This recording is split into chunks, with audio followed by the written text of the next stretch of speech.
was quite a dearth of audience 20 minutes ago. My name is Clive Thorne. I'm a practitioner in London. I practice both in intellectual property litigation and arbitration.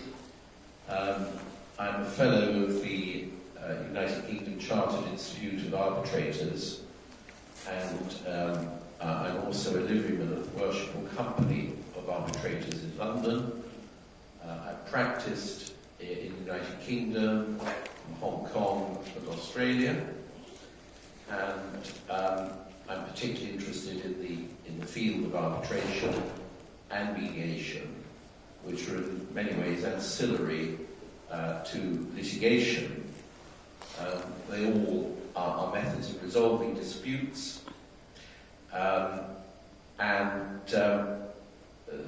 this morning we're going to talk about the benefits and the downsides of arbitration and mediation in handling high technology disputes, particularly in the context of AI. But before we go any further, I'd like to introduce the rest of the panel. And I'm going to ask them to introduce themselves. I will just run through who they are. On my far left, I have Rana Gosain, who is a practitioner in Rio de Janeiro, Brazil. Next to him is Sergey Zuykov, who practices in Moscow. Dr. Kim, who is based in Korea. Srishti Singhania, who practices in India. And on my far right, CJ Rosenbaum, who is based in New York, isn't it? Yes. I think CJ. So in reverse order, I'm going to ask CJ to start and just explain a bit about his background and his professional experience. Well, thank you. Thank you for attending the early morning session. My entire professional life revolves around Amazon.com. What my firm focuses on is a very specific area where we obtain and then maintain the control of who sells branded products on Amazon.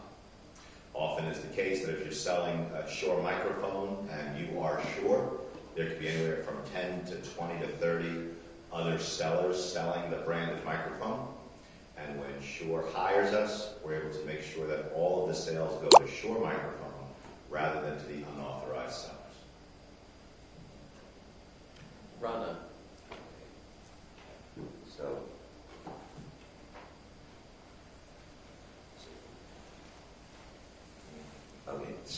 So good morning, everyone. I'm sorry for my voice, a bit sore throat. So I'm a patent attorney in Brazil and also an attorney in law. And I am a partner in the law firm Daniel. We have been around for about 65 years. And this is not my first time at the IPF. I began, I think, with the first conference with David, Navin, and Jeet. And I would like to take the opportunity to thank them for the invitation to share this panel. I know some of the members of the panel already, and I met all of them yesterday, so it's a pleasure to be sharing this panel and this important topic. Thank you very much. Thank you. And Sergey, perhaps. Sergey Zuykov. I'm practicing in Russia. I do litigation and validation mainly, leading the company with all kinds of IP filing prosecution, but mainly involved in legal cases for protecting IP. Srishti. Good morning, everyone. I am Srishti Singhania from India, Mumbai. I am a trademark and copyright lawyer, and apart from that, I also do arbitration and litigation. Our firm is about 30 years old, and we basically specialize in businesses coming to India and helping them doing business in India. And as a byproduct, we help them with their IP protection as well. And I'm also honored to, speak among all the senior lawyers on the panel. Thank you. And finally, Dr. Kim. Good morning, ladies and gentlemen. My name is Chuseok Kim. I'm from Korea, not North Korea, but South Korea. That's important thing there. Don't confuse about that. And thank you for attending today's panel discussion. In my career, saying that I've been, circulating around LG companies almost 40 years long. So while working for LG groups, I've been handling all kinds of intellectual property. Yeah, first of all, my background is electronic engineering. In that case, I've been involved in all the electronic cases, later on telecommunication, LCD, all kinds of technology, semiconductor now. And luckily, I had a chance to move to, KAIPO, Korean Intellectual Property, as a patent judge for 3 years.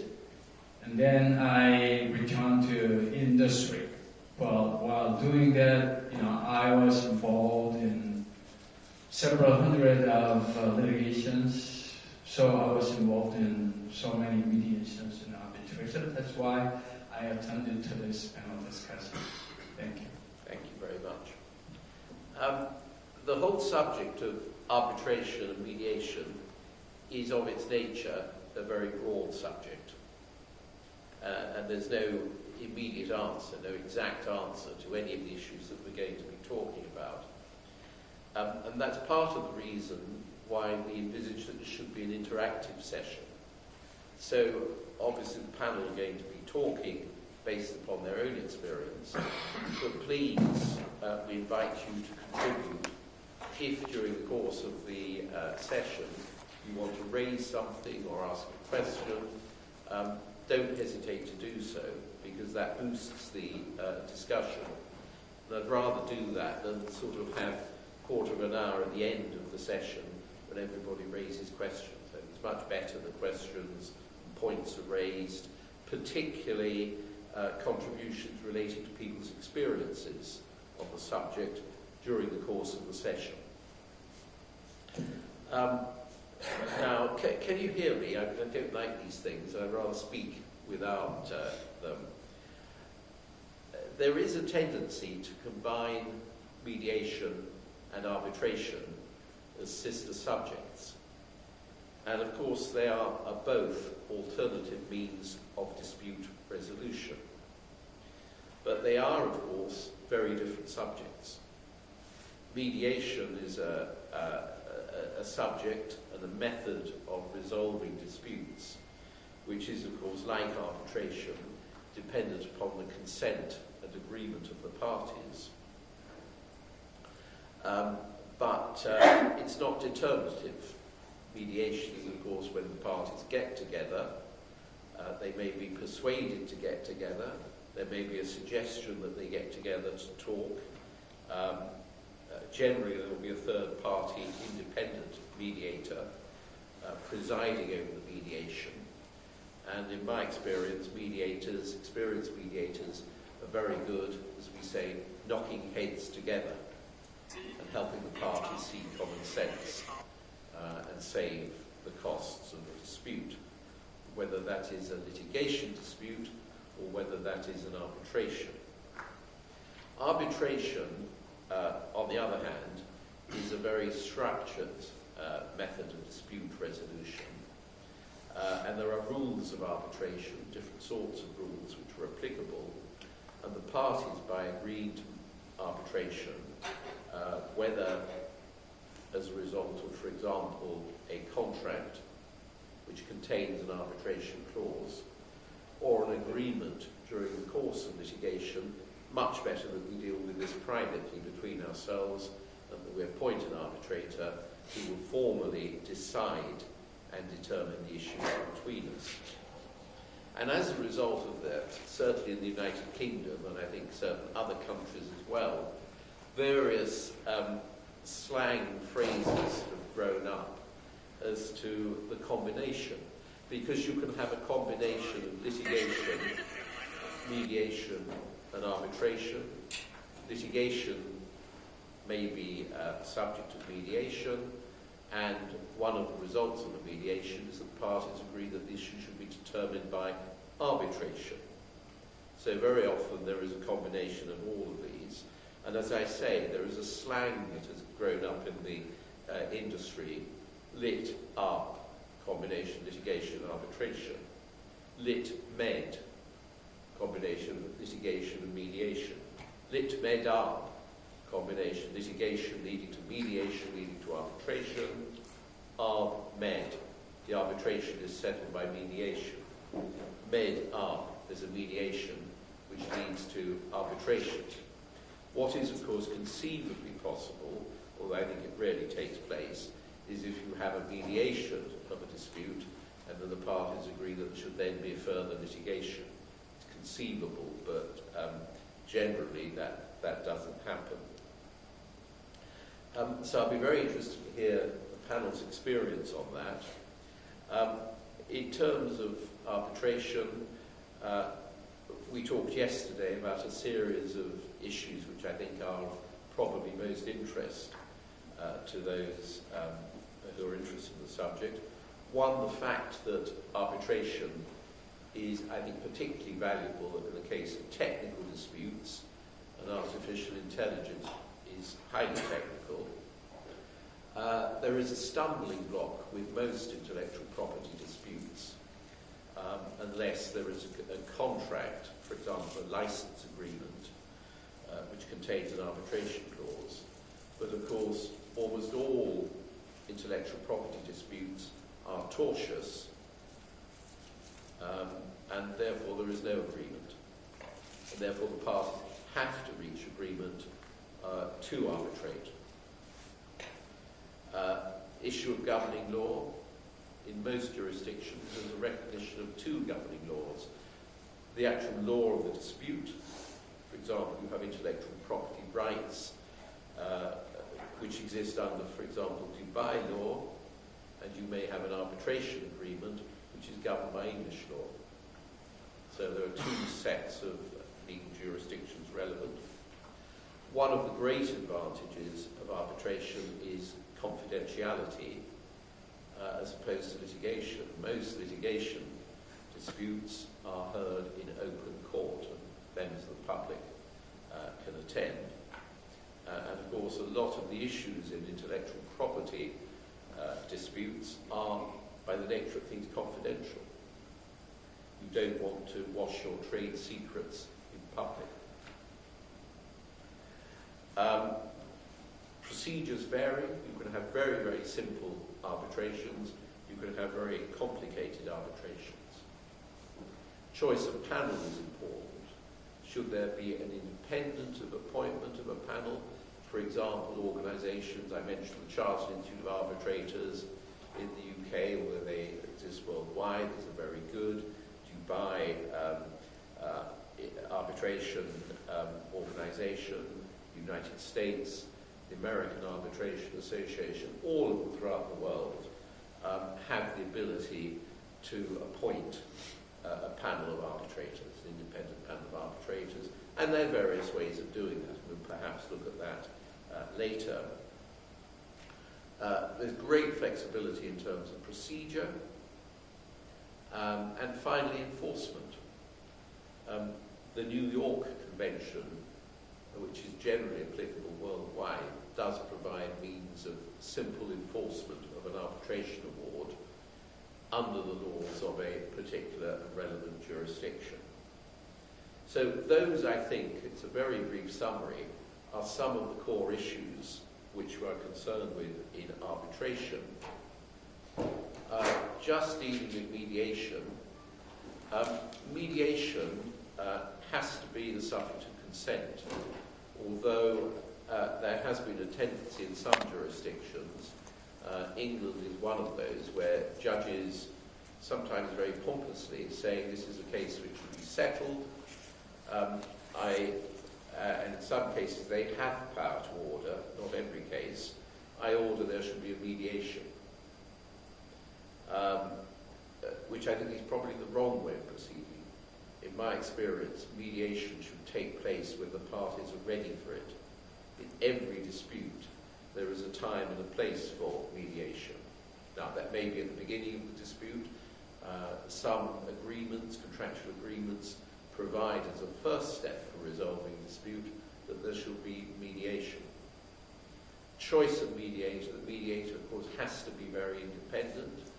It's also, I think, a good idea that the mediator has some knowledge of the type of dispute.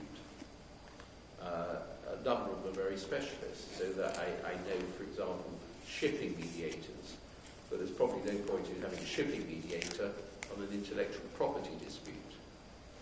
But you do need somebody who is going to attract the acceptance of the parties, and they will abide by that person's experience and views on the dispute. But ultimately, of course, with mediation, it's a matter for agreement between the parties. The mediator may say, look, my strong recommendation to both of your parties, I've seen you individually, I've knocked some heads together. My view is that there should be an agreement along the following basis. But the parties may not want that at the end of the day. But in my experience, it does enable the parties to think about what both of them really want from the dispute, and whether they should go ahead and proceed to litigation or arbitration of that dispute. Well, that is enough for me by way of opening. What I think might be helpful is if each member of the panel were to talk a bit about their experiences in technical arbitrations in their own jurisdictions. So, would you like to start? Talk a bit about India.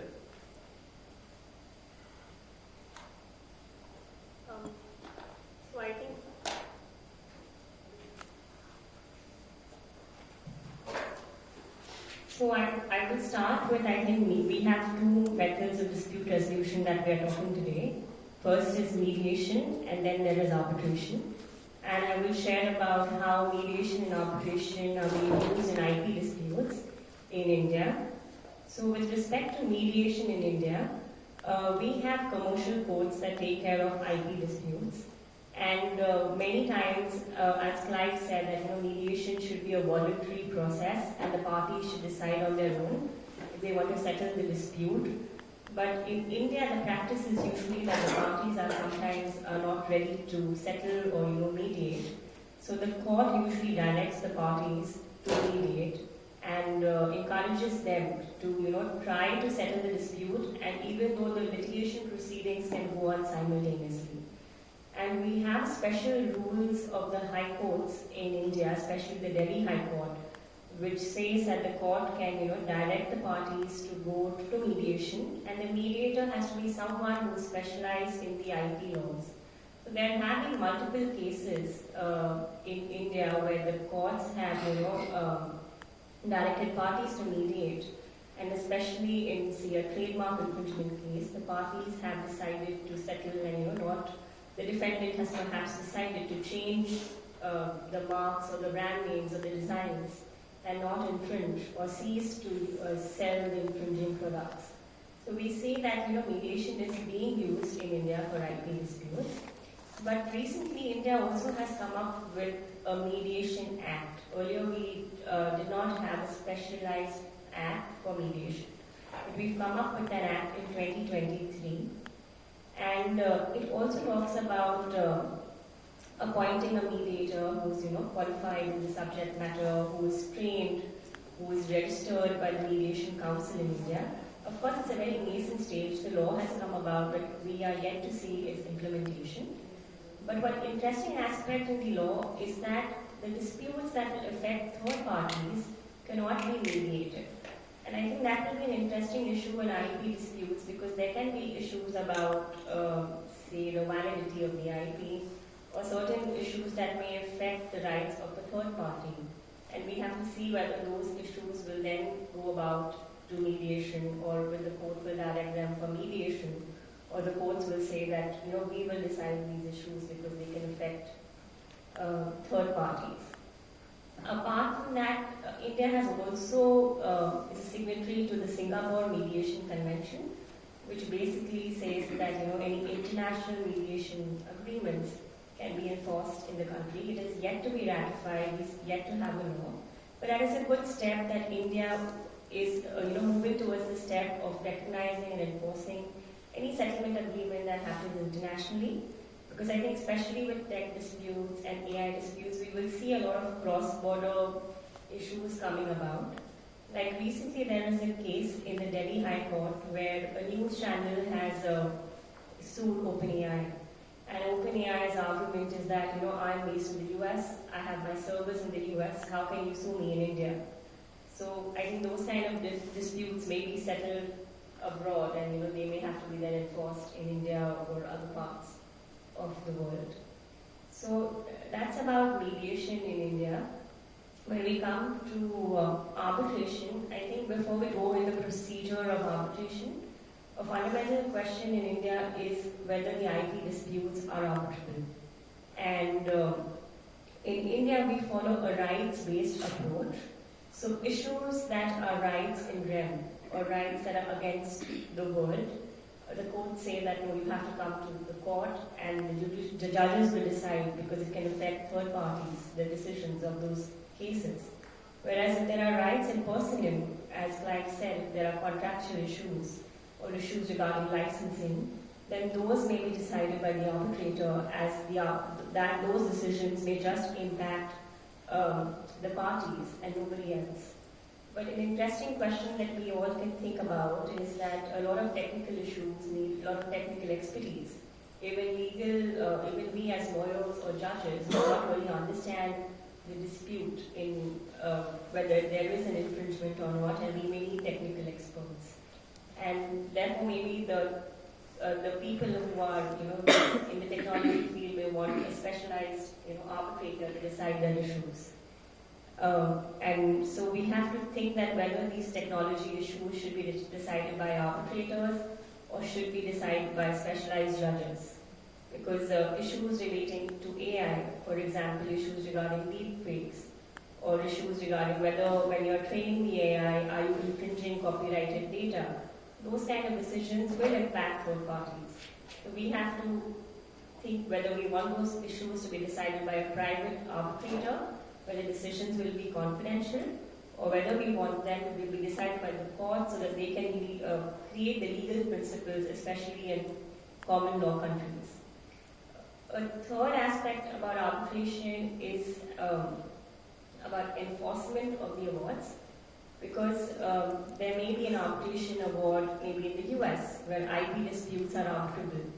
But when it comes to India, if those disputes are not arbitrable in India, then that will lead to issues with respect to enforcement of those awards, or with respect to challenging the award, saying that it is against the public policy of a particular country.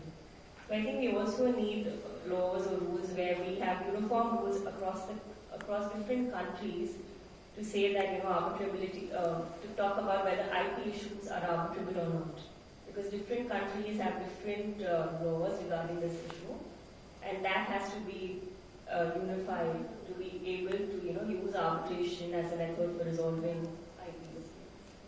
Well, thank you very much. I think I'm now going to ask Dr. Kim to talk a bit about Korea. One of the issues which arose, which I think is fascinating, I think I understood it correctly, is that you mentioned that there was legislation governing mediation in India. Does that exist at all in Korea? No. It's not that way. It doesn't in the UK, whereas I think I'm right, are there any EU practitioners here, that there is a mediation directive under EU law? I may be wrong in that, but I've got a recollection that it does exist. But anyway, Dr. Kim. Yes. Well, in my experience company-wise, normally our casework occurred in 40 countries because of product markets. our markets are located in foreign countries, not in Korea. Korea is a small size of market. In that sense, I can say about jurisdiction in Korea briefly, but just jump to foreign countries in my experience a little bit. Is that okay? Yep. That's fine. Then I can start with Korean cases. Yes, I was involved in Korean cases, and I've been used some of results of foreign cases into our domestic cases. But it didn't work well. Even if we got good result and success in foreign countries, it never worked as it works in foreign countries. Why? I couldn't understand either. The judges, they have their own discretion about IP issues, legal issues, especially in Korea. That really made me, very, very disappointed. But during that process, what I'm talking about litigation in Korea, there was a mediation process. So I expected that I was involved in several mediation process during the litigation in the United States. So I really eagerly expected a good results of mediation and the course of Korean litigation. But surprisingly, judge didn't pay any attention to the mediation at all, even if there was a certain process.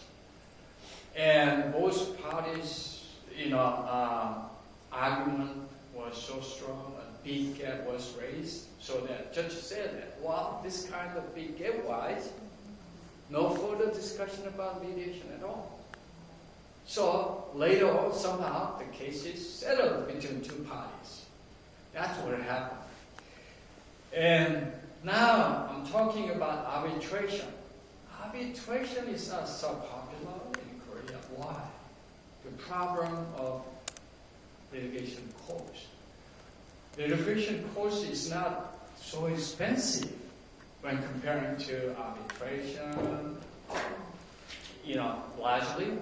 So that usually plaintiff side, they want to proceed the litigation to the end and win the case and justify the truth of their contention in a case.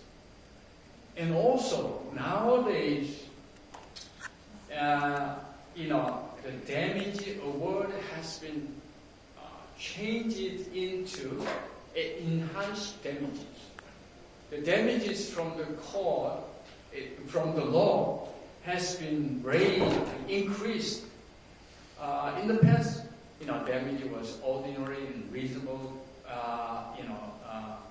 compensation of the case, but it's been increased to 3 times. And nowadays, not long ago, 2 years back, it's been increased to 5 times of the original damage award by the discretion of the judges. In that regard, mediation and arbitration will not consider such kind of, law right now. So considering cost and also considering enhanced damages by the law, litigation case-wise, at this moment, if somebody will ask me about mediation and arbitration in Korea, I cannot recommend mediation and arbitration at all. But now, what I'm saying about for this discussion, I'm starting with this message that nowadays the golden era has wide open for mediation and arbitration. Why? Because if AI tool will support and back all kind of evidence and data, then I think arbitration and mediation will be much more effective, considering cost-wise and subjectivity and everything. I will tell you why, because I got some U.S. cases in the past. Well, I had arbitration cases, ICC, AAA cases, and what happened is that I got good memory about that. Among the, tribunal-wide, arbitrator-wise, 3 arbitrators, 1 chairman of the panel, right? But 1 expertise from IP over 30 years. That's our company picked.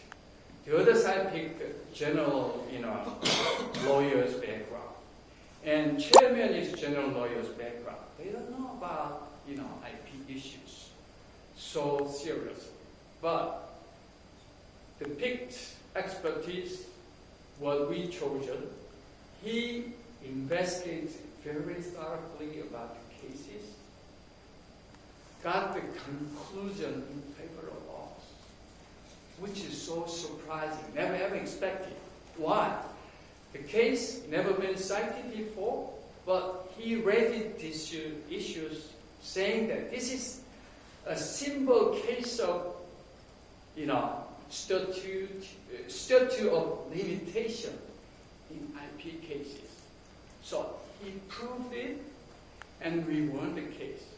So in that case, why? If you cannot find real expertise in this area, you cannot guarantee the outcome of your case at all. That's the problem.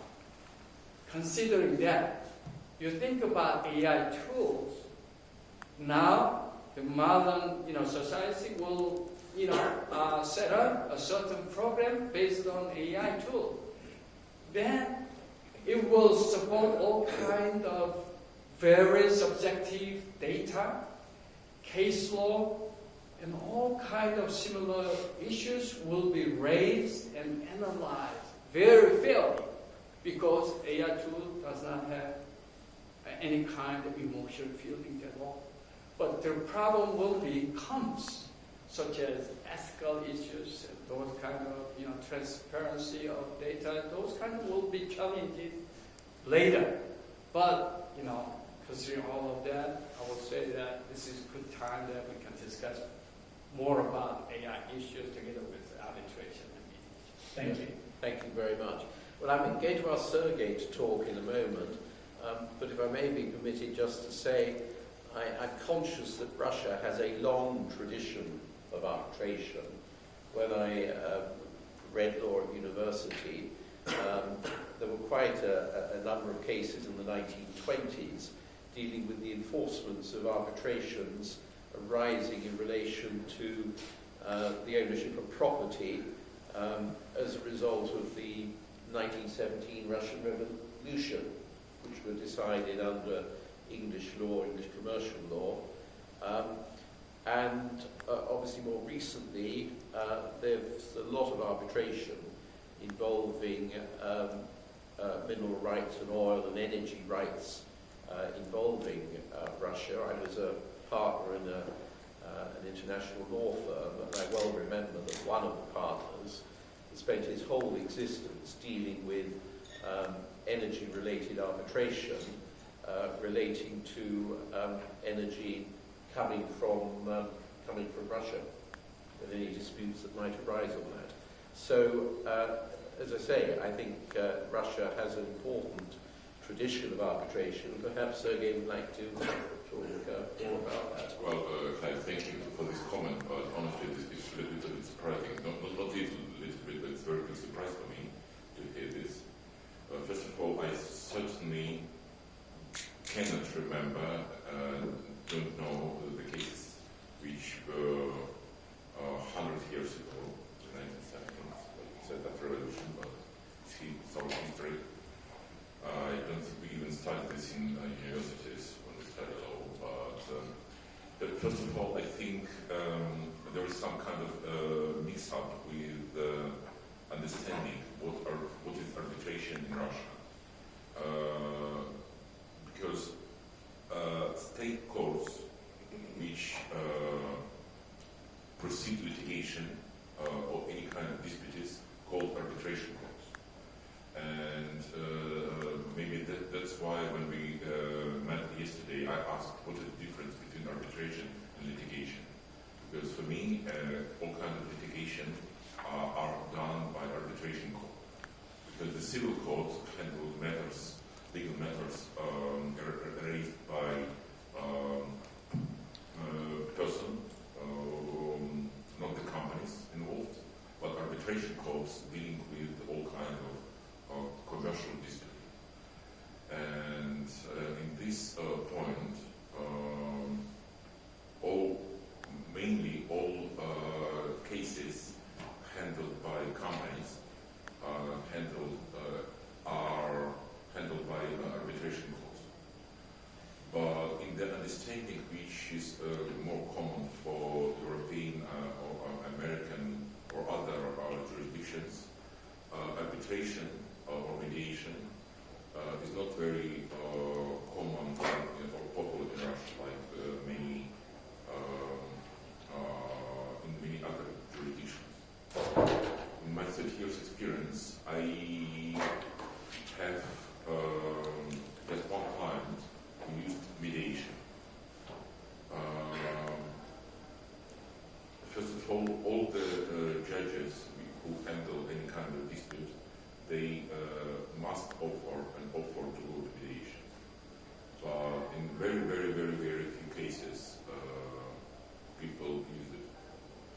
And in the case which I was involved, when people have been trying to use mediator to resolve the case, well, it still was we didn't come with any result of mediation.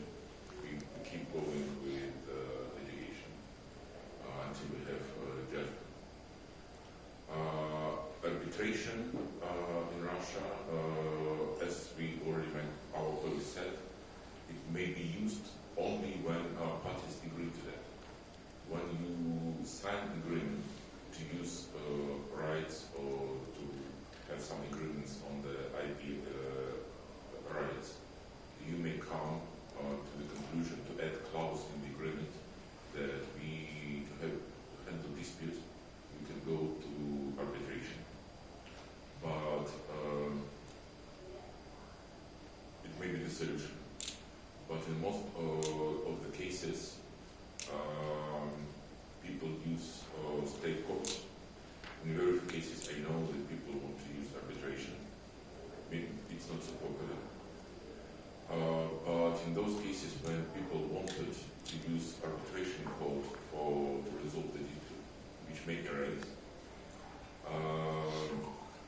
I heard a comment which is quite similar to what Mr. Kim just said.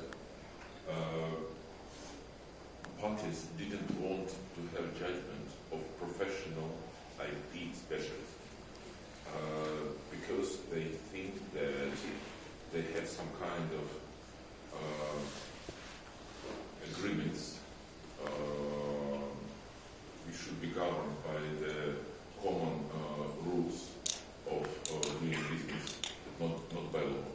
And they want common people to resolve the dispute.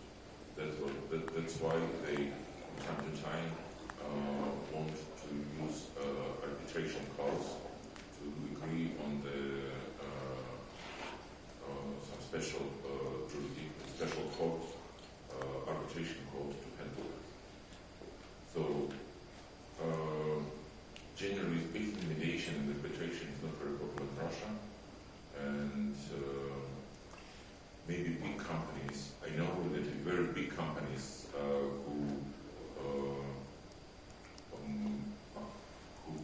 who sell oil and gas, they have their own arbitration codes which they're trying to use.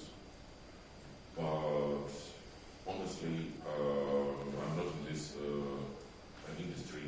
But honestly, I doubt that such their partners from abroad, from UK, from America, would agree to this arbitration court to handle the dispute. I mean, to let's say Russian Gazprom, to imagine that BP will agree to arbitration court of Gazprom to handle the dispute in Russia, I don't think so. And I think, in my opinion, I don't know the precise exact dispute which you mentioned, but I think it was just decision of the court, which has to be enforced. I was thinking rather more of international arbitration, whereby Gazprom would submit to the jurisdiction of an international arbitration court. You mentioned BP, for example, but both those parties, major corporations, would agree to international arbitration under certain rules. And the other point, I'm sorry, I was probably misleading when I referred to the Russian Revolution cases. Those cases were largely concerned, and this is a subject we'll come on to in a while, to enforcement of a decision of an arbitration court in relation to assets which had been confiscated during the revolution. And the enforcement was in a third-party jurisdiction for this purpose, the United Kingdom. But it does raise two issues. One, that arbitration has been in existence for a very long time. And secondly, there is always a need to enforce an arbitration agreement. Very often the parties, of course, will abide by the arbitration agreement, and there's no need to get a decision of a court to enforce the award. But that power always exists to go to court and say there's a bona fide enforceable arbitration award here. Please, court, can you make an order that payment of the sums awarded in the arbitration should be made within the jurisdiction. But we'll come on to enforcement in a little while. CJ, United States. When it comes to the enforceability, as a sort of segue into the conversation to the United States, if there's anything in the contract at all that indicates that arbitration is the way for dispute resolution, the courts in the United States universally will enforce that. And it really came to fruition. The power of it came from big companies like your cell phone having a provision that any disputes have to be brought by individual arbitrations. And I don't know if are there any judges here in the room? Anybody from the bench? I'm not sure about your jurisdiction, but in the United States, I have never once met a judge who was a workaholic. Not once. So if there's any way that the judges can pass off the case to somebody else, they do. And it went all the way up to the highest court in the United States, the United States Supreme Court, that decided to enforce all these arbitration agreements. Great for corporations, because it's very hard for an individual, a consumer, to bring a case against a big cell phone company regarding one cell phone. But they're enforceable in terms of forcing people into arbitration. And then number two, the awards are also enforceable. It comes from the same line of thought that the court system, if they can pass the cases over to a private organization like the American Arbitration Association, they universally do so, almost out of hand without even reading the lawyer's papers. The second thing that was discussed was the cost of arbitration. In the U.S., the cost of arbitration for any dispute that is of any significant value it's going to be 3, 4, 5 times the cost of bringing that same case in the court system. You're nodding your head because the judges are paid through our taxes. But if you're in arbitration, you're paying. And even if you're splitting it 50-50 with the other side, it's still tremendous. And with the American Arbitration Association, if the dispute exceeds $1 million or more, either side can insist upon a panel of 3 arbitrators, each billing anywhere from $400 to $600 per hour. And it doesn't just triple the cost. It actually quintuples the cost because you're paying these people to also talk with each other after you make your submissions. So the costs are absolutely off the charts to go to arbitration. The initial question was about sort of the technical aspects of arbitration. So I told you earlier, my whole life, my whole practice revolves around Amazon. So it's not engineering, it's not scientific expertise that we need.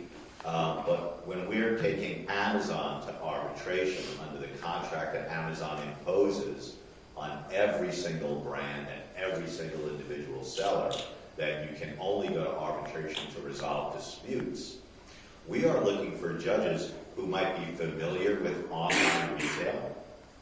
We're looking for arbitrators who've already learned a bit about pay-per-click, arbitrators that are familiar with the sourcing of products and importing them, usually from China into the United States. And that's sort of the technical aspects that we look for. A big point of this event is talking about AI, so I want to make sure that we hit that topic. In my practice, when we first started arbitrating cases against Amazon, I hired a whole bunch of law students.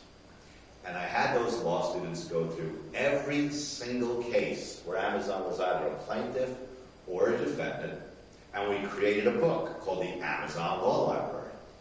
And at every arbitration, I would have a copy of the book that I wrote on the table. So it was the only book applicable to the case against Amazon. And whatever position Amazon took on a particular issue, they had taken the opposite view in one of the many cases.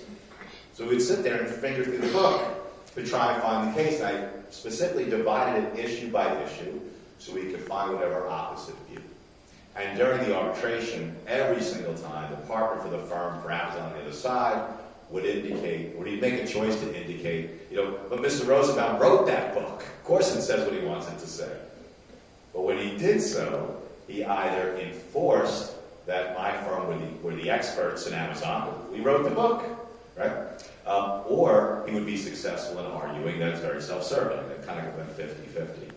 The use of AI now has taken this compilation of cases that's about 600 pages long, so we can do it much, much faster. So we're using AI to analyze our own writing to immediately respond to whatever position Amazon is using.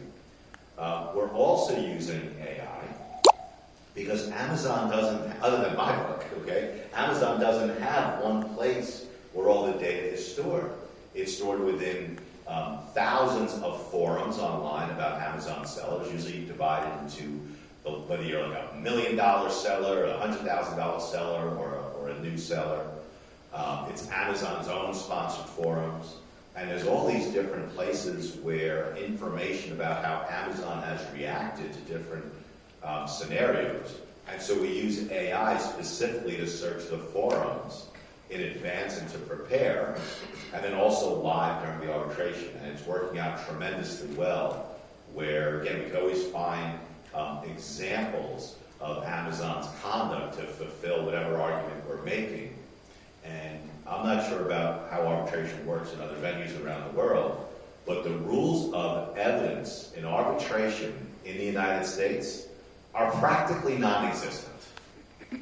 That may seem odd, but the rules under the American Arbitration Association, they call it relaxed rules of evidence, but it's practically non-existent.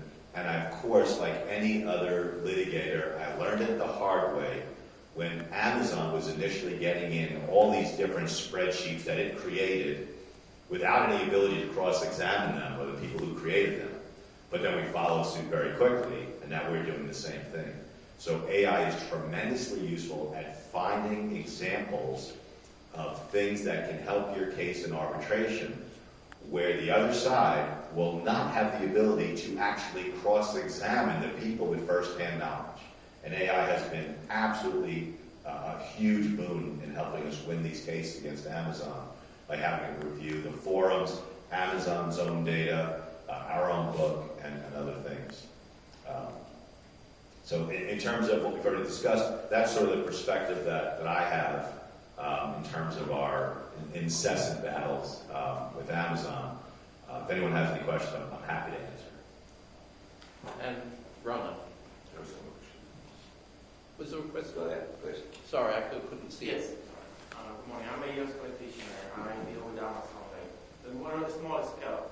The question I have is, Amazon selects the forum type of mediators, or they go to Seattle, Washington, or what type of encounter do you have with them? Because I've seen them fight the selection all the time. Okay, so the Amazon contract that every seller and every brand has It's referred to in the common vernacular as the TOS, or the Terms of Service. It's actually called the Business Solutions Agreement.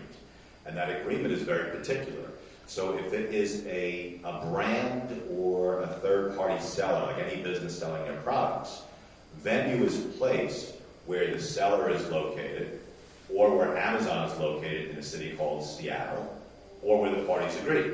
So right away, we always want to stay out of Seattle, because it's very hard to find any business in Seattle that is some way unrelated to Amazon, or related to Amazon. It could be a spouse, a child, a friend. They could be doing business with them. If it's an arbitrator who's also usually a practicing lawyer, okay, they're looking at the largest employer in the area. So we always fight to stay out of Seattle for sellers and brands. Amazon also has what's called vendor accounts, where brands can sell to Amazon as a wholesaler, and then Amazon serves as the retailer of record. In those cases, you're always stuck in Seattle. So number one, we try and stay out of Seattle. Number two, we do a real, using Amazon language, a deep dive investigation, including family members and children of the arbitrators, to make sure they're not working with Amazon. And that's a huge part of our selection process. The third thing is that after doing an ungodly amount of these, we have now a database of the arbitrators who know something about Amazon and who's also not in Amazon's pocket. But in your cases, I would absolutely avoid Seattle at all costs. And I'm happy to share the memos and things that we have with you. Is your book available for sale? Yes, on Amazon. Okay. Actually, if you go to our website, the books are available for free. We also, years ago, a very close friend of mine lost his son to a very aggressive form of brain cancer. So if you go on the books, there's a list of silver, gold, platinum, and like superstar. And for whether you are a low donator or you are a platinum donor to the Ty Lewis Campbell Foundation, you can get any of the books. You don't have to go through Amazon. What's the title of your book? It's called the Amazon Law Library, Volume 1, because we need to get a Volume 2. And there are also specific books. One's for copyright law for sellers, trademark law for sellers. We wrote a book, Chinese Intellectual Property Law, because it was a huge problem in 2018 to 2020 or so. We wrote a book on selling fashion. And if anyone wants to become an expert in the field, there are really bright law students who are very, very happy to do the really heavy lifting of the research to create this type of information. Good. Rana. Okay. So, when we came in this morning early, it was about 8:45, we were all concerned about the participants. And now I'm seeing a full house, so thank you very much. And there's interest. Initially, I would like to say that I provided Navin and Jeet, the organizers, with a short presentation, because since the panel is interactive, we didn't want to bother with slides. But maybe my colleagues and you, I sent a short presentation on arbitration and focusing on the enforceability of the arbitral awards, which I think Clive mentioned. Yesterday we had a pre-meeting, and I had some similarity with Dr. Kim about our country's perspective on arbitration and mediation. But I must apologize to Clive that maybe I sounded a bit negative, because Brazil does have mechanisms and laws governing both mediation and arbitration. My point was that as a patent attorney and working in a IP firm, which we do everything in terms of IP, litigation, business transactions, everything, I have seen not much cases of mediation related to IP and arbitration. Now, the apparent advantages, and I think everyone will agree, would be speed if you go through via mediation, via arbitration, privacy, because litigation normally is public, and probably a cheaper course. Now, Mediation, I have seen more in the family area, labor law, commercial issues. Arbitration would be international trade, corporate law, and things like that, and not IP. I'm not saying that we don't have significant number of cases for arbitration. And if I may say so, there is a reason for that, at least from a Brazilian perspective. Last year I went to AIPPI in the Hangzhou, and after the conference I got a quick invitation to participate in the mediation panel and arbitration, but the focus was mediation. And it was a Chinese entity. So what does that tell me?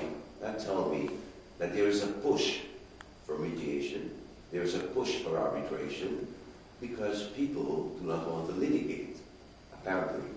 It's costly, it's overburdened, the litigation, the courts are overburdened with litigation, and it takes some time. In Brazil, the average time for a court action would be 4 years. Of course, Brazil is a friendly jurisdiction for preliminary injunctions. And normally, injunctions are enjoined with litigation when you file a complaint. So that tells me also that most Chinese would normally be defendants, not always. And you can imagine big companies wanting to save money with heavy litigation. So that was a kind of like sign that tells me that people are looking at alternative dispute resolutions, and arbitration and mediation is part of it. But again, as I'm saying, and there are some reasons why we don't arbitrate much in intellectual property. Damages are not awarded in Brazilian courts. Damages are low. It's in the law, and they tell you 3 options. The most favorable one would be royalties, the time, the market share that you apparently lost, or the profits gained by the infringer. It's in the law. But my understanding is that when the judges punish a defendant, there is a belief that he's already been punished. Why should he pay damages? That's an understanding, right? You're out of business. You're going to destroy the infringing products. Your factory is going to be closed. So even though it's in the law, damages are not high. They are low. And I also understand that arbitrators specialized in IP are not cheap. They're expensive. So that may be a reason why it's not so popular. So given the Brazilian perspective, I sounded negative, as I mentioned to Clive, that I've not seen much. Of course, there are cases.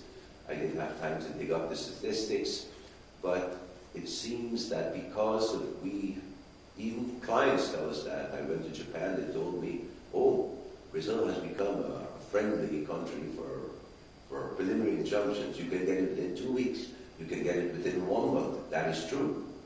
And the litigation damages are not high, so I think that's why the old-fashioned litigation is still predominant. But yes, we do have mechanisms for mediation, which goes back to 2015. We are party of what Clive mentioned to the New York Convention, which enforces the arbitral awards, and we've got all of that. And as a matter of fact, Brazil is an early bird to most of the conventions and treaties in terms of intellectual property. We may have a sluggish patent office, which now is not any sluggish anymore, because the back office is done. But I still think that we are not doing enough in terms of mediation and arbitration. So that's my share. Thank you. Thank you very much, Rana. The subject I'd like to move on to, if I may, is the appointment of the panel, not in terms of the methodology of appointment. Generally, one will apply to one of the arbitration associations, which will have a list of potential arbitrators, or the parties can agree on a particular arbitrator that terms of what you're looking for if you're acting for a party in a dispute, which is going to be determined by arbitration. One of the benefits, as I think we've generally mentioned during the course of this morning's session, of arbitration is that you have a technical dispute, such as involving artificial intelligence, you do have the option of appointing an arbitrator or a panel of arbitrators which has a required degree of technical expertise and ability. The other issue is the experience of that panel in terms of law and a particular jurisdiction. And very often, of course, you will have a tripartite panel of arbitrators. You may have a very experienced, depending on the size of the arbitration that's at stake, you may have a very experienced and respected senior lawyer as the chair of the panel. And the parties may then want to have their own individual choice of arbitrator for the two other arbitrators. 3, of course, is interesting because it does enable a decision to be made. If you have a panel of 2 arbitrators, I haven't come across it personally, but I have been told that there are situations where 2 arbitrators cannot agree. Whereas if you have a panel of 3, there's always going to be a majority by the nature of things. So there is a significant choice. Expertise. I was involved some years ago in a dispute in the aerospace industry, which was a dispute between an American aerospace company and a French aerospace company. And both companies approached things in a very different way, not least because they came from very different legal traditions, a civil law tradition and a common law tradition. What the parties agreed upon, the French company wanted a French arbitrator, so one arbitrator was from the French legal tradition. The American appointed an American arbitrator, an American lawyer. And they wanted somebody who was going to be acceptable to the parties as a third arbitrator, and they appointed a Canadian. And the reason they appointed a Canadian, because of course Canada has both a French civil law and an English common law tradition. And that was acceptable to both parties. Now, that's just a specific example, but that sort of issue does arise in practice, where the parties have particular interests, particular jurisdictional interests, and want to satisfy their interests and their acceptance of a panel on that sort of basis. The other issue which may arise in terms of the appointment of a panel is to have sufficient technical expertise. And I've had cases where there may be the appointment of a lawyer as the chair, and the 2 other arbitrators, or possibly one of the arbitrators on a panel of 3, may be somebody with the necessary technical expertise in the particular field of technology, the AI, in relation to the subject matter. Another instance that I've had is where one of the arbitrators that was appointed was a forensic accountant, because one of the issues was damages, and that forensic accountant was himself used to assessing loss and damages, and evidence was given from both sides. Both parties gave evidence using their own forensic accountants, and the object of that member of the arbitration panel, who had a similar professional expertise, was so that he could judge and advise his fellow panel members on which line of reasoning the panel should follow. So these issues do arise, and of course they also demonstrate the flexibility of arbitration. If you have litigation, and I'm not decrying either, they both have their place, but if you go to court and you have a judge, a single judge, you have to put up with them. You don't have any choice as to the appointment of that judge. That judge is a public appointment. He's got availability to hear that case. It's probable in a technical case that he will have experience of, for example, dealing with patent matters, and may well have that expertise. But he's unlikely to have a specific expertise relating to the particular technology or issues in the case, whereas arbitration may provide a solution to that. The choice of the panel of arbitrators will take into account the subject matter of the dispute in a technical dispute. So I wonder whether our panel could talk a bit about the appointment of a panel, what parties and what they would be looking for in relation to the choice of a panel. Dr. King. Yes.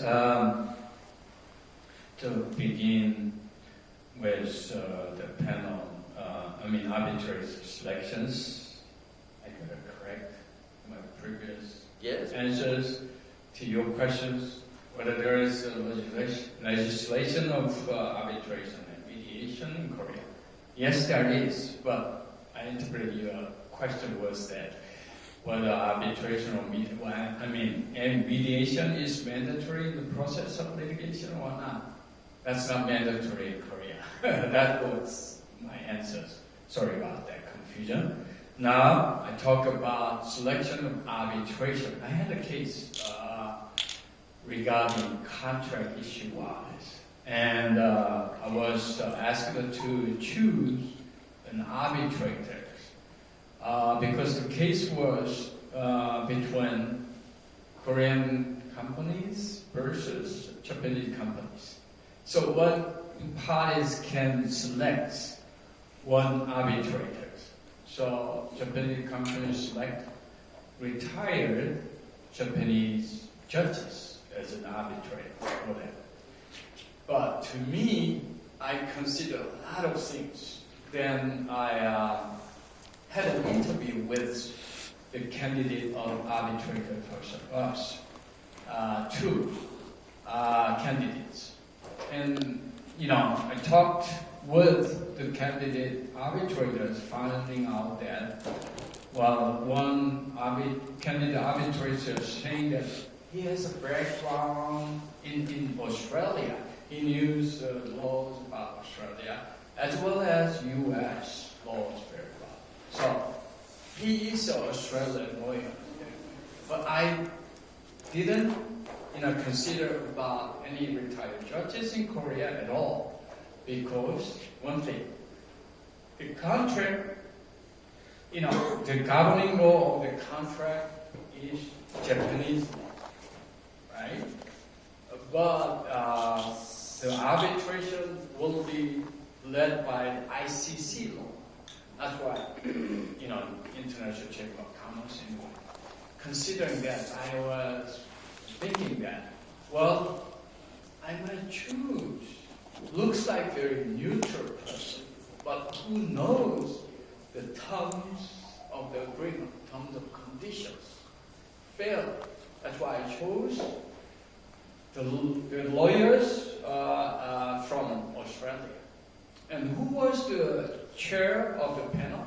Chair of the panel was, European lawyers as a chair of the panel. So what was the result? Very interesting. The issue is that communication among the panel, like today's panel discussion, communication among us is very, very important. In that sense, it worked very well because our arbitrators talk with the chair of the panel, but the governing law is in Japanese law, even if they have their own arguments, thinking about the caseload worldwide. So who got the similar cases in the world? Maybe U.S. law or European law. That's why we won that case very successfully. So thinking about that, once you were asked to choose the best and the most competitive arbitrators or mediators in your case, and you need to have a lot of factors to be considered and make the case go in the way looks like neutral, fairly, but dominating the cases, based on the previous cases. That's very important. That's what I thought. And now I'm thinking about enforceability of the arbitration. I had won cases in litigation, in the United States actually. So we won the litigation at federal court in the United States. But the losing party keeps saying that, well, even if they lose the case, federal court and Supreme Court, they won't pay us at all. Because we won the case, we got the damage award already. Why are they saying that?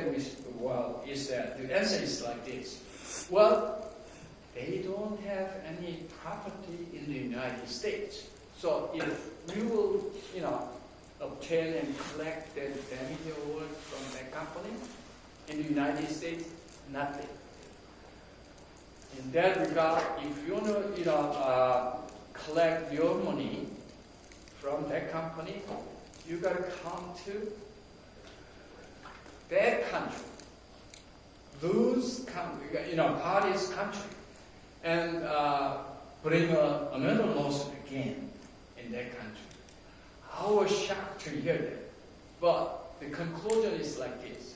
Well, I don't have to worry about enforceability of litigation award. Why?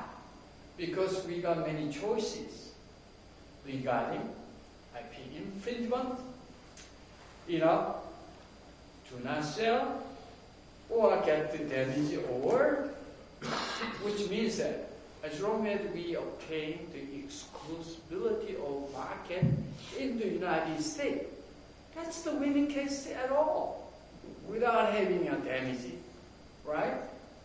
That's the, award. Same thing. So I answered to him that, saying that we don't have to worry about the situation, what you are saying, even if we don't, we don't collect money from you. You don't compensate to us. As long as you don't sell any of your product to the United States. Still, that's the success. That's what we want. So you know what happened? But surprisingly, after we get the preliminary judgment from the court, they called us next morning and saying that we need a settlement. So I told them, bring yourself to Korea and we can settle it right away. And they settled what I said. It's been increased. So that was why, because arbitration, the enforceability arbitration is one thing, but still litigation result will make it even if they don't sell, they don't, market anymore. So that's what I thought about that. It's make even still. Good. Well, thank you. I mean, you raised one, I think, very important point, and that is what are the requirements of a good arbitrator as opposed to a good mediator. And my view is, and this I think is largely based on experience, is that they're fundamentally different. For example, judges in the United Kingdom, if they retire, very often hold themselves out as arbitrators and join a set of chambers specializing as arbitrators and mediators.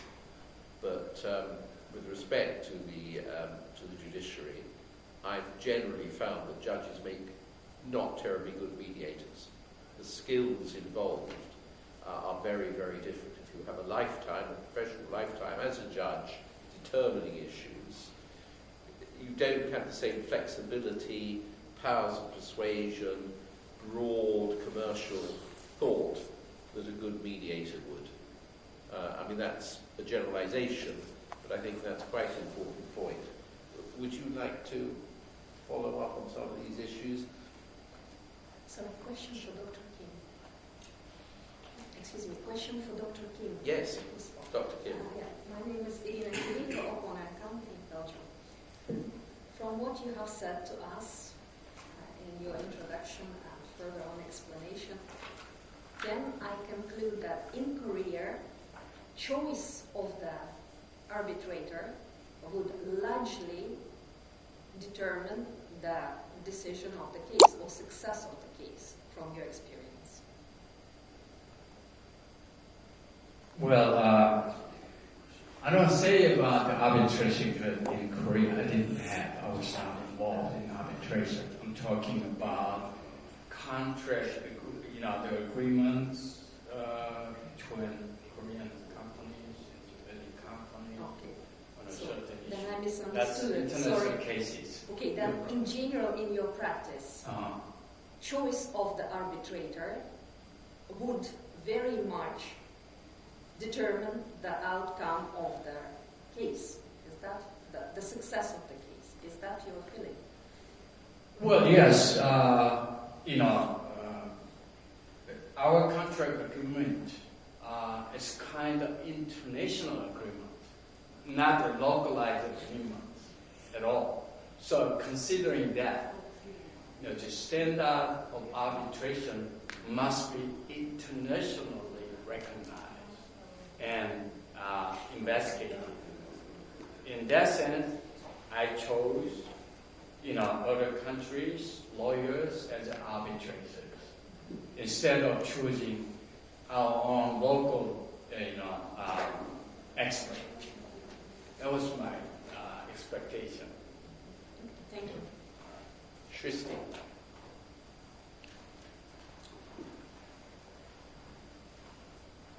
So I think with respect to the choice of arbitrator, in India actually, unlike other countries, we have ad hoc arbitration, which is more popular than institutional arbitration.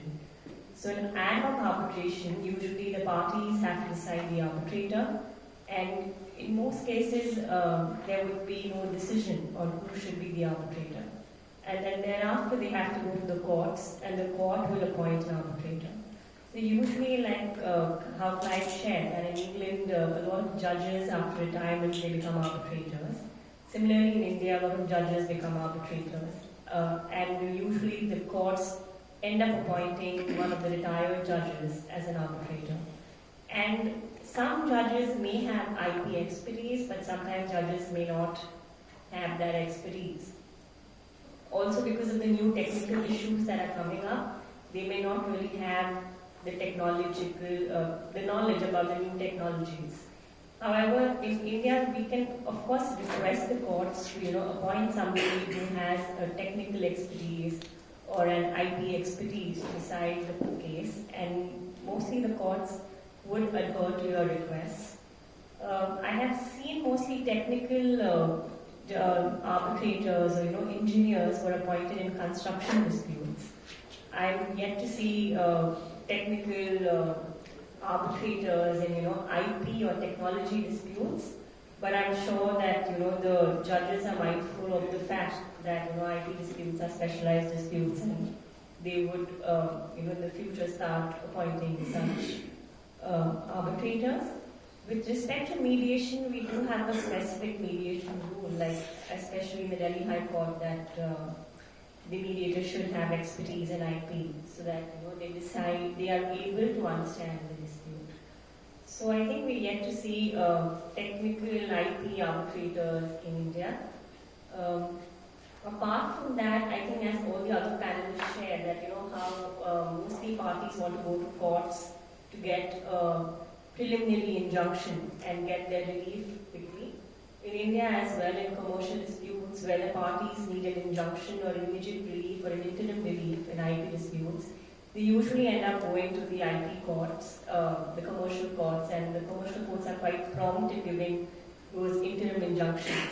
And many a times, after the party gets an injunction, then the defendant may come around and settle the matter or amicably settle the matter. So even in India, the immediate remedy in any IP dispute is to go to court and get an interim relief or interim injunction, and thereafter use the other methods of ADR, maybe mediation or arbitration if the parties agree to resolve their disputes. Thank you. Rana. Well, the little I know with that would be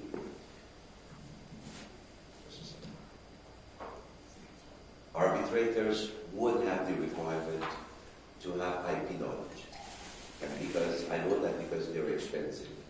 And different from the courts, the judges normally do not have IP expertise. They would rely on a court expert or on technical affidavits and other documents. So that is one advantage. And of course, when it's a multiple jurisdiction dispute, then WIPO sometimes would render a decision and it would be enforced in the resident courts.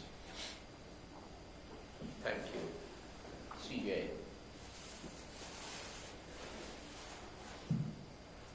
When it comes to the arbitrator selection, I don't hide the fact I'm in the battle to win for our client. So if we have a particularly strong case, regardless of the issue, then I want an experienced arbitrator. But if my case is awful or weak, I want an arbitrator with zero experience. In fact, Clive, you must have had a tremendous amount of faith in your forensic accountant to have a forensic accountant on the panel, because that person was the deciding factor whether you would get damaged or not. So to me, it really depends on the strength of my arguments, who we want. When it comes to generally when we're representing brands and larger companies, then I want someone who's for small businesses, not big corporations. Amazon always has the upper hand because we call it, it owns the sandbox that we're all playing in. If we're representing individual sellers, then we sort of look for an arbitrator who has a history of representing individual people, like someone who fights for the underdog in terms of the arbitrator selection. In terms of any of the practitioners in this room, if you're in the United States and you are looking to obtain a temporary restraining order, which is issued ex parte, and then you want to have that made into a preliminary injunction, there is one courthouse that you should be going to for all of your cases. It is in the city of Chicago, not New York, not California, but you want to go to Chicago, and the court is called the Northern District of Illinois. That one courthouse issues more TROs and more preliminary injunctions than all of the other courts in the United States combined. I don't know the reason why. I live and I work generally in New York, but I made sure to get myself admitted to practice in that courthouse just for that reason. So if anybody needs to stop anything in the United States, go to Chicago, try and go in the spring or the summertime. The last thing that came up previously was confidentiality. In the cases that we have, there is no confidentiality. It's not part of the contract that Amazon imposes.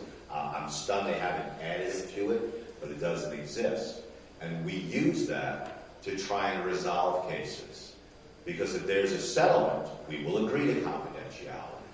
If Amazon refuses to resolve the issues and we actually end up winning the arbitration, we then publicize it, press releases, web posts. We scream it from the mountaintops about what the fact scenario was and our success. And this has helped resolve things with Amazon. So the confidentiality in your areas of the world may be imposed. In ours, it is not. Sergey. in arbitration or mediation in Russia, I would say that I didn't have any choice to choose judges for those cases. In one case of mediation, the party was trying to choose mediator from those one whom they knew and could talk and could influence their opinion. In spite they shouldn't do this, but still that was the case. But also I should mention that as there is almost no dispute under mediation or arbitration in Russia, there is no judges with the experience in IP to choose judges on this criteria. So it wouldn't be the case. The only possibility may be to choose the judge. It would be if you know this person is more in favor of Russian-based companies or foreign-based companies, but we don't have those cases because usually if there is a dispute between foreign companies, this is somewhere like in America or in Europe, and in Russia they just come to enforce the court decision. So I would say that in IP cases to choose the judge is very, very uncommon. Thank you. Yes, Dr. Kim, I'd like to say a few words. Yes, just to your questions. Your question really reminds me of the old case. So that the reason why I chose Australian lawyer as our arbitrators is like this. One, more factors is like this. The contract was written in English and also in Japanese. The question is whether the term that we will arbitrate is the same meaning in English or in Japanese. That's the question. The big question was, going to the previous case law, perhaps. That's what I understood. The term was, if I disclose the confidential. What's the meaning of the license? That was the most key word in the agreement. That's why I chose English background lawyers as our arbitrator. Thank you for your question. So, do you need to determine the language as well, or it can be chosen at the later stage? Because you said there was Japanese or English. Because in many jurisdictions would be different languages. Is there a chance to? Well, it will be presided by the ICC laws and English law. The case proceeding will be proceeded in English, but law will be governed by Japanese law. That was very interesting, very tricky thing, but it happened. Thank you for your question again. Thank you. I'm conscious that time is passing, and I'd like to have time for some questions. I was just going to say that I'd like to talk a little bit about arbitral procedure and mediation procedure, but before that, the lady in the end of the room has a question. Hi, it's the person from Mediation. I am a mediation lawyer who handles arbitration and mediation. Could we, sorry, very difficult to...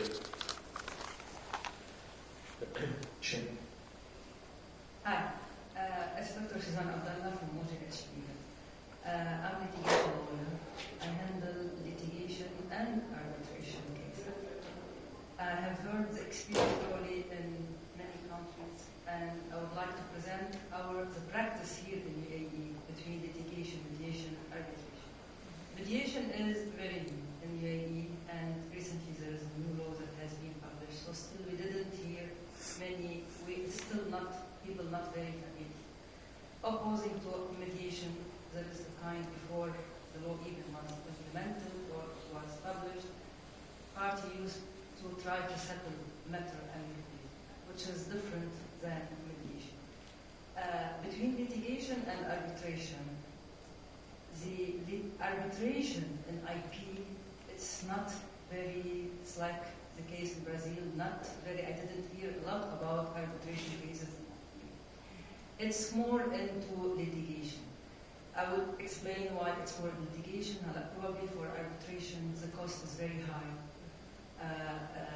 If it's a sole arbitrator, different than if it's tribunal. If it's tribunal, probably you can cover discrepancies by having a legal and people who can be expert in the field, specialized probably in IP.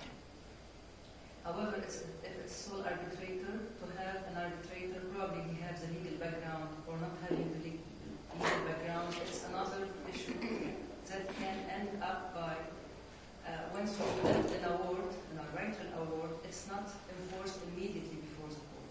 So you cannot go and open an execution file immediately. What you have to do, you have to go and to the court, try to enforce it, and the other party can still have filed a counterclaim requesting to void the award.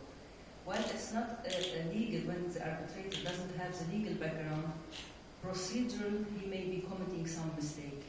And before the court, he cannot discuss the merit of the arbitral award. However, there is specific argument you can raise before the judge and ending up by the court voiding or cancelling and nulling the arbitral award. So the 1 year, 6 months, or 18 months that you have spent in arbitration in few months can be already gone, and you have to decide again whether to go, is it possible to go for arbitration, or you have to opt to court. Whereas in litigation, the court, there is no specialized judge, but we have, like the court usually appoint experts, and experts, they should be specialized in IP. However, the experts, some of them, they are good. In some cases, they understand the case, whereas in different cases, despite the case is very straightforward, you will receive a report that nobody can understand what was the reason for having such a report. Despite they should be specialized in IP, and because sometimes they try to not only give opinion on IP issues, they try to put their probably stand in like the field of the judge and give like legal opinion in their technical report. That should be a technical report. So before the court, the proceeding may last for 1 year. I have a case. It was the first authorized case in UAE here. It lasted for 6 years in the court. Before the court of first instance, 2 IP experts specialized in IP were appointed. The report they gave, it was a total mess. So even the specialized people in IP can rule your case. The Court of Appeal, when you appeal to the Court of Appeal issued another preliminary judgment and appointed a new expert, IP expert and IT expert. So we get the report in our favor, but until now, we still, even if we have friendly argument with the IP experts that were appointed before the court of first instance, they don't want to understand the case. So we had a judgment, we proceed immediately to execution. Whereas this option is not like available for the arbitral award, because we still have to go to the court to enforce it, to validate it, to enforce it, or like if the other party wants to file a counterclaim to try to void the award for procedural issue. So all this technicality, all this procedure sometimes probably, and the high cost of arbitrators, high cost of even, because it's most of them, it's not ad hoc arbitration, it's like institutional arbitration. So for the admin fees, it's like depending on the claim amount that you are claiming to us. So it will be sometimes 15% or more from the amount that you will be claiming, which could be high. In addition to lawyer fees, or lawyers that handle arbitration, usually they are very costly. So all these in total is like the practice in UAE in relation between arbitration, litigation, or even mediation. For For injunction, the UAE arbitration law is very, like, it's unique. It gives, like the tribunal, the tribunal itself can give you an injunction order, or if party agrees to enable the tribunal with this power, otherwise you can go to court of appeal and file for this preliminary injunction. So, which easy sometimes, it's better to do it before the court, and you will be able to communicate directly through the court with the all governmental entity here and attach on assets or whatever you want to do before, like having an arbitral award, and sometimes the other party try to dissipate assets. So this is the UAE practice, I believe, in nutshell. Well, thank you very much for that comprehensive review of your jurisdiction and your experience. I hope that we will get contributions like that from the... Sorry, one more thing. There is something even in the procedure here in UAE. Parties can, if I sign a party like claimant and defendant are in court or even are before the tribunal, arbitration tribunal, you can settle the matter amicably. And the settlement agreement that party will conclude between them, you can go and notarize it before the notary public. Once you opt for this step, so it means if the party failed to any of their obligations, you can go immediately and open an execution file even without going through all this court proceeding. Thank you. We have a gentleman over here who would like to make a contribution.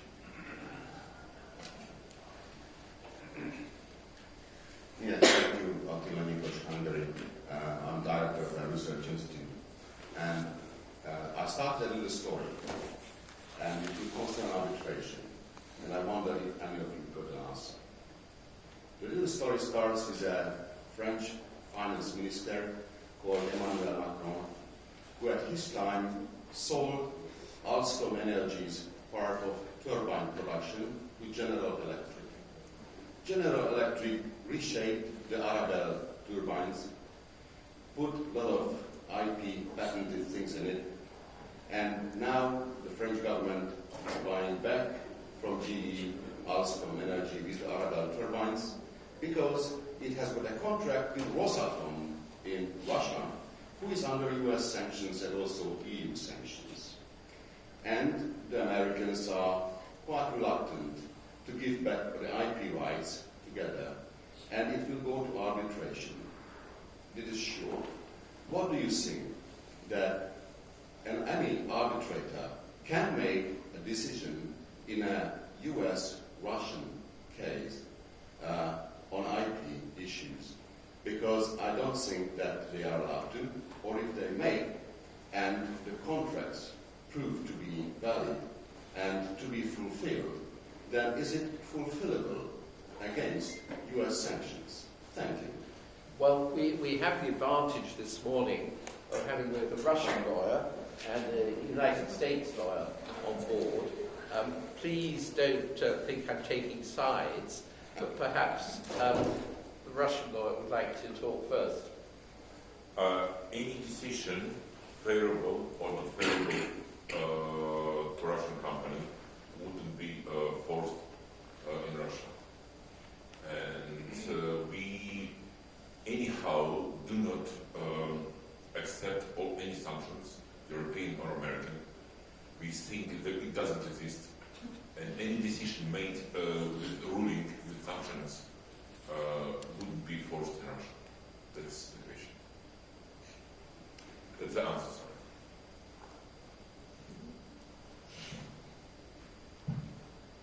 sorry. I got to tell you, I don't really know the answer. I do think that if you're looking for an award against a Russian company in the States right now, it shouldn't be that difficult to get. In terms of resolving the entire dispute, if the assets you're looking to enforce the judgment against are in Russia, and it's not going to be enforceable, you need to find yourself a different mechanism. In terms of the history of it, I have another question. Why wouldn't the dispute be more local in France?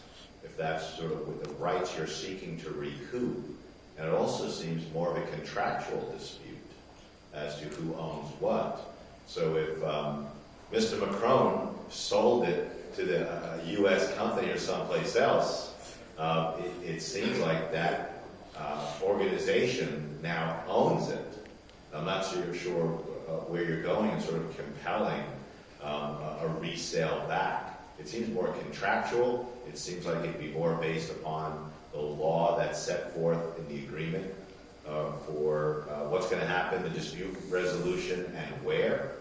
And if you do end up with a award against a Russian company, you're probably going to look to enforce it someplace else where that company's assets are located, rather than their home, a court where it doesn't really seem like it's going to be very well received.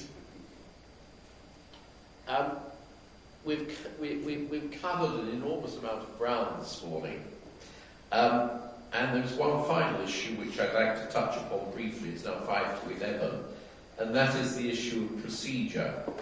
And I'm just going to say a very few words about it, the distinction between mediation and arbitration. The core point with arbitration is that there has to be a procedure established in advance of the arbitration. There are various precedents that can be utilised. All the international arbitration associations, whether it's the World Intellectual Property Organization, the Chartered Institute of Arbitration, the London Court of International Arbitration, the Singapore, Dubai arbitration associations, they all have their rules of arbitration. Those rules of arbitration can be amended.